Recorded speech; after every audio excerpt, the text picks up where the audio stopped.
there, welcome back to my channel. My name is Brittney Bundles, and today's video is going to be a scenario that I was actually emailed, and I'm going to be talking the scenario through with you all.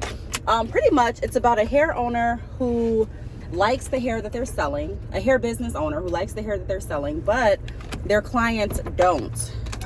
So with this email, of course, I asked some questions. You know, I'm like, one moment here, let me back up. I need to get some coffee because the coffee that my mom made this morning, oh, no one liked it, so I'm gonna go get me and her some coffee. But and ignore my squeaky wheel. It should calm down once the car heats up a little bit. But okay, so the hair business owner likes her hair.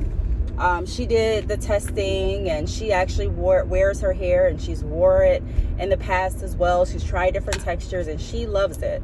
However, a couple of her clients don't, and she was asking me what my recommendations are because she watches some of my videos, and she mentioned that she remembers me saying, you know, you should ultimately sell a product that you enjoy, that you find value in, because it's going to be easier to sell it to others. So she wanted to pretty much know what to do in that circumstance. So I'm going to be giving you all my perspective, my recommendations and things like that. So if you are interested, be sure to give the video a big thumbs up. Please make sure that you are subscribed, and let's get right into it. So the first tip that I have in that scenario, if you are selling hair, let's say you're an online hair vendor and you have tested your hair, you like the hair, and let's say you sell the hair to, like, let's say 5 clients, and out of the 5 clients or customers that buy the hair, 2 of them are like, no, this is not it. I'm not happy. I'm not satisfied with the hair. This is what I recommend you do. First recommendation is listen and try not to easily get offended. It's distracting from finding a solution. So one big, I guess, I don't even want to say big, but one common issue that a lot of entrepreneurs run into is their pride. That's an issue that people, period, entrepreneur or not, run into their pride. Try to listen to what they're saying, because there's a possibility that you can like something that your clients don't. Not everyone's going to like the same thing. Not everyone is going to find value in the same thing. Not everyone's going to find a benefit in the same thing. You can try the texture. You may love the texture. You may love the extensions. But you have to remember that's based on what you're looking for and based on your prior experience. So what I would do is ask additional questions. Try to figure out exactly what the issue is. Because a lot of times people may just say, I don't like it. But without you actually being able to define and figure out why they don't like it, it's going to be hard for you to find a solution and give a recommendation. So figuring out why. You know, asking, like I said before in some other videos, those open-ended questions, so that you get more than just a yes or no, and you're able to find out more information pertaining to an ultimate solution. So maybe say something like, you know, wow, you know, I even if you want to say, I'm sorry that you didn't like the product that I sold you. That definitely wasn't my goal. It wasn't my goal to sell you something that you didn't like. So let's talk about some options here. Let's look at what went wrong, and let's see what we can do to find a solution for us. Tell me a little bit about your experience. What didn't you like about the hair? So that's an open-ended type of question. You're showing empathy. You're apologizing for the experience. You're using the word we, letting your customer or client know that you're in it together, and you're able to learn from that experience. They may say something as simple as, well, I don't know how to curl hair, and I wish I would have gotten the body wave instead of straight because it's too straight for the style I'm going for. And then you may ask additional questions. Okay, so, you know, besides you being able to curl the hair, because I can definitely help you with that. I can show you some videos that I found on YouTube. I can also share with you some of my personal experiences on how to curl extensions. Besides that, was there anything else with the hair that you didn't like?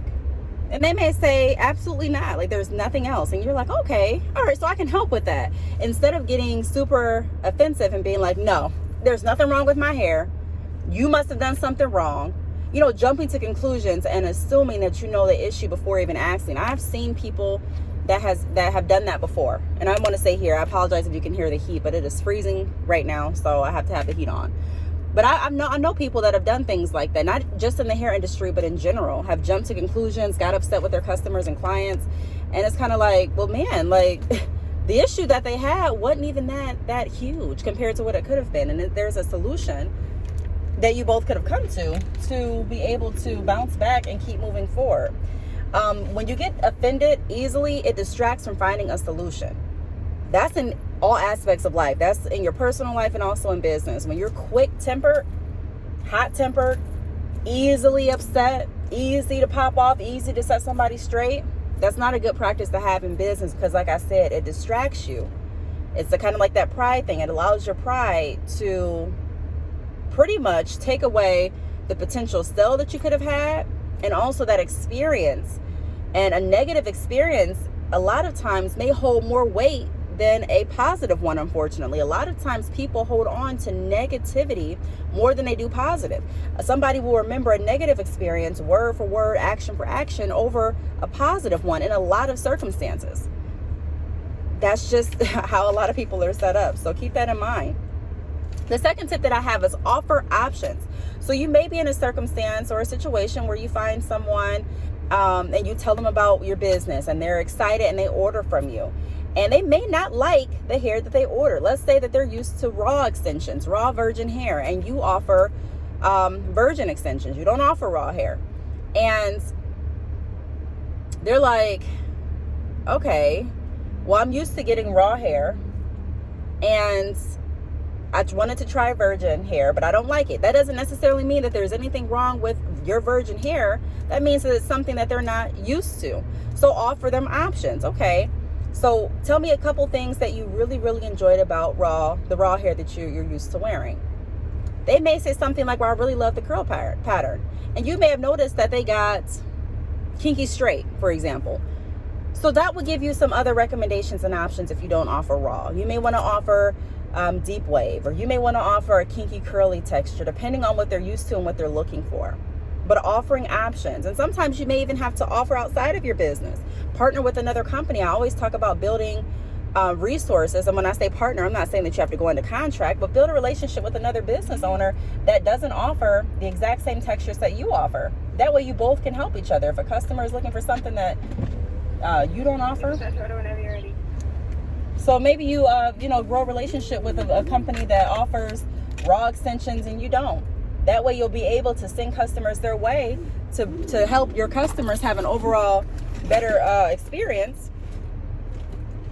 And, they'll actually feel like you're working for them. You're giving them what they want instead of what you want them to have. And then in return, you're helping somebody else with their sales.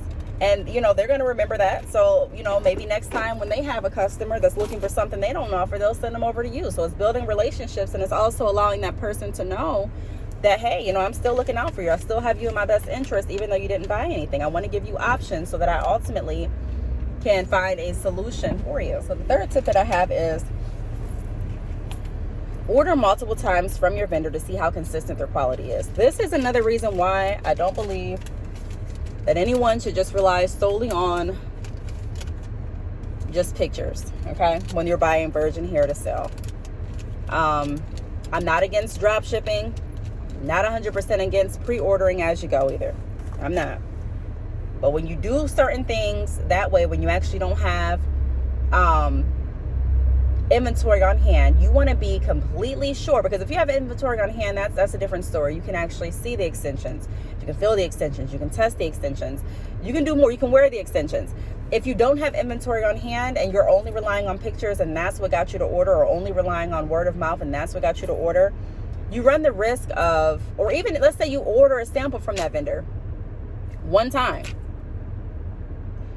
Again, I'm not saying don't trust the vendor. I'm saying that you run the risk of not knowing exactly how consistent that vendor's quality is. So you run the risk of not knowing how consistent that vendor's quality is. Meaning, you may think, based on the pictures that you saw, based on the reputation that they have, based on the sample that they sent you, that this vendor sends out good quality extensions all the time. And you may go ahead and, start off pre-ordering and then work your way up to buying in bulk. And then when you buy in bulk and you send out the hair, you may notice that some customers are saying that their hair is shedding, for example. And you're like, well, what the heck? Because I sold it to, a couple other people, and none of these people said anything about hair shedding. Now, I'm not saying that you might be thinking this in your mind. I'm not saying that, this customer or client is lying, but I'm just saying, like, dang, no one else said that. Come to find out that you're not getting the same consistent quality every time you order. So your vendor is sending you out maybe a mix of grades 7, 8, and 9. It's sending you a mixture of different grades of virgin hair. So some of the hair that you're sending out, undoubtedly is good hair. And then some other hair that you're sending out is not. So you have to be cautious of that, and you have to grow I don't want to say have to, but I recommend you having a relationship with your vendor. That way you can easily communicate and be able to fix issues that come up, that arise with customers and clients. Because the longer you stay in business, the higher chance you have of having an issue. That doesn't mean that you're a bad business owner, or that your company isn't going to last, or that you're selling bad hair or a bad product. It just means that, not everyone's going to be happy, but we want to try to find a solution to fix that for everyone. You know what I mean? Like, not saying you are every time, but that's our goal. So I would recommend ordering multiple times from that vendor, even if you have to order a few different samples. I would recommend continuously ordering so that you can see, okay, is the quality consistent? I know that they sent me this for this order, but you have to think, just rationalize it. A lot of companies, I've heard, and I've also experienced when I was trying to look for different vendors, will send out great hair because they know that you're trying to start your business and you're looking for great hair. And then as you continue ordering, the quality drops down. So it can be a tedious process finding vendors that you trust. That's why there's value in drop shipping, value in working with vendors that you have a good level of communication with, that's going to reply back to you and things like that. Again, like I said with drop shipping, I don't recommend just drop shipping without testing out the hair. I always recommend testing out the hair. I always recommend ordering from that vendor first. I always say that. That's why I offer different sample options on my website, badchickhair.com. And if you are interested in selling hair in bulk or drop shipping, be sure to go to my website and look at some of my options, or reach out to me to discuss options further. But that's why I recommend it, because you want to be able to know the extensions that you're selling. Even if I think they're great extensions and 5 other people can vouch for me, you still want to make sure it's something that you're comfortable with selling. The last tip that I have is test the hair and ask questions to better understand if maybe there's a better product or process that can be supplemented for a better outcome. So kind of like I just mentioned, you want to ask those questions to understand exactly what the issue is and what you can do to resolve it. Sometimes you have to think outside of the box. Sometimes it's not just an easy fix or an easy answer, but that's what makes you a great business owner. That's what makes you a great entrepreneur. That's what makes your business have good customer service and stick out from others when you are actively trying to find a solution for those that have trusted you with their investment.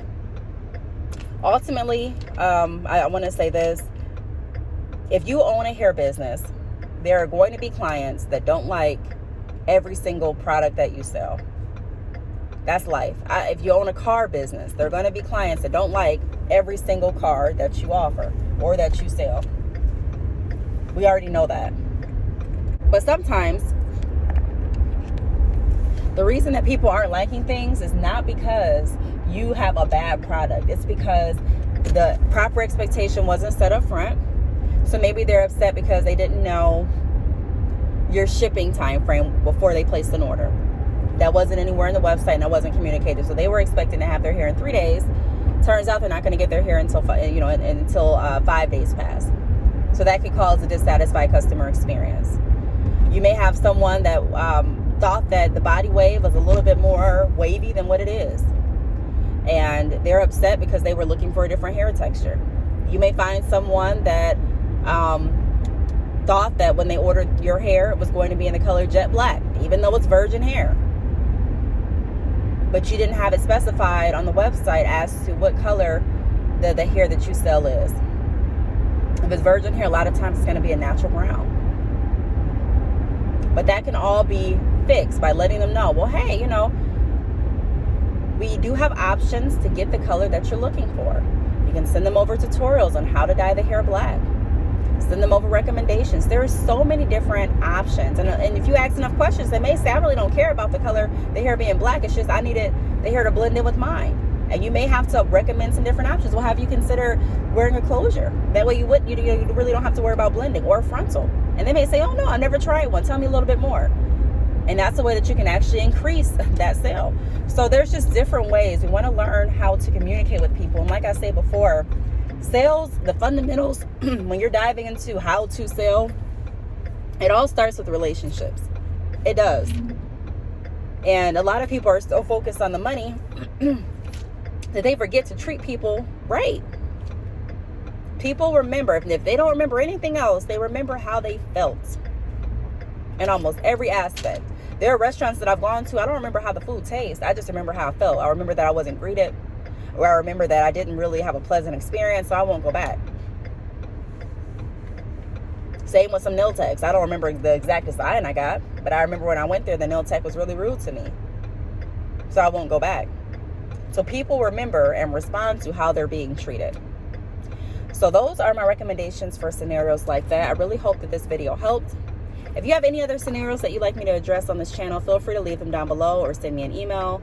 Again, I apologize for having the heat on, but it is cold and I needed to record this video before I go back in. I want to thank you all for watching, and I will see you all in the next video. Bye.